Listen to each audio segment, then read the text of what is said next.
It's very important when you're wearing your mask to try not to handle it very often. Now, if you're at work and you need to take it off or down for lunch or a snack, whether you use the shoestring method or you use something else like a lanyard, or you take it off and put it in a Ziploc bag.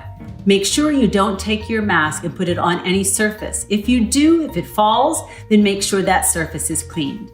So try to minimize handling your mask at all times if possible. If you have a do-it-yourself mask, it's very important for you to come home and put it immediately into the wash. Wash it on warm, but more importantly, it's very, very important that you put it into the dryer. It is the heat of the dryer that will kill the viruses and bacteria.